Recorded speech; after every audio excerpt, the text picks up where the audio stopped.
Mwenyezi Mungu Subhanahu wa Ta'ala anasema hii Qur'ani tumeiteremsha katika usiku uliobarikiwa, usiku wa Lailatul Qadri.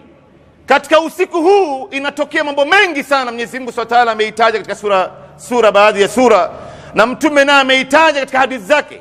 Lakini miongoni mwa mambo ambayo inayotokea katika usiku wa Lailatul Qadri, Mwenyezi Mungu Subhanahu wa Ta'ala kama alivyoelezea Ibn Kathir, anawaamrisha malaika, wanaitoa ile file ya mambo yote ambayo itakayotokea toka Ramadhani, Lailatul Qadri ya mwaka huu mpaka Lailatul Qadri ya mwaka ujao. Ndani ya hii file imeandikwa majina ya watu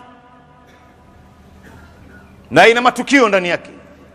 Nani ambaye atakayezaliwa mwaka huu, watoto wote ambao watakaozaliwa mwaka huu toka Lailatul Qadri ya mwaka huu mpaka Lailatul Qadri ya mwaka ujao, majina yao yameandikwa mle ndani.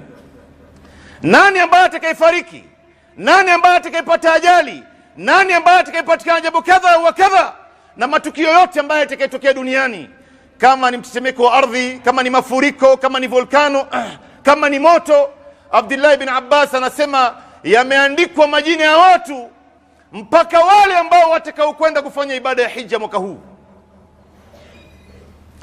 Sasa kati yetu hapa Uislamu hakuna mwenye kujua ni nani ambaye jina lake limo ndani ya hii faili, na ikiwa litakuwa limo katika orodha ya majina ya watu gani, katika watu watakaozaliwa, katika watu watakaopata ajali, katika watu ambao watakaofariki. Hakuna mwenye kujua hayo. Ndio unaona ndugu Waislamu, lazima tuishi kama ilivyokuwa tunaishi katika mwezi wa Ramadhani, kwa sababu jambo lolote inaweza ikatokea.